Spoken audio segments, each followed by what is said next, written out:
চট্টগ্রামের লোহাগাড়ায় একটি সিএনজি কিনে না দেওয়ায় পরিবারের উপর অভিমান করে রিয়াজ উদ্দিন নামের এক যুবক আত্মহত্যা করেছেন। শুক্রবার ৮ অগস্ট দিবাগত রাতে উপজেলার চুন্তি মৌলানাপাড়ায় এই ঘটনা ঘটে। রিয়াজ ওই এলাকার প্রবাসী শাহাবুদ্দিনের একমাত্র ছেলে। পরিবার বলেন, রিয়াজ তার মায়ের কাছে একটি সিএনজি কিনে দেওয়ার আবদার করেন। বাবা বিদেশ থেকে ফিরলে সিএনজি কিনে দেওয়া হবে বলে মা তাকে আশ্বস্ত করলেও রিয়াজ ধৈর্য ধরতে পারেনি।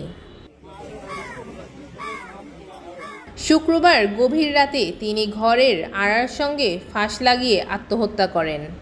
শনিবার ভোরে পরিবারের সদস্যরা তাকে ঝুলন্ত অবস্থায় দেখতে পান।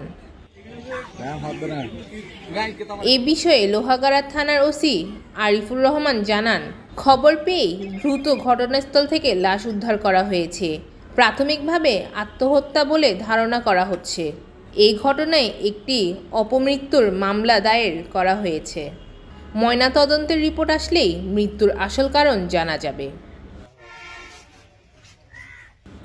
News desk, news today.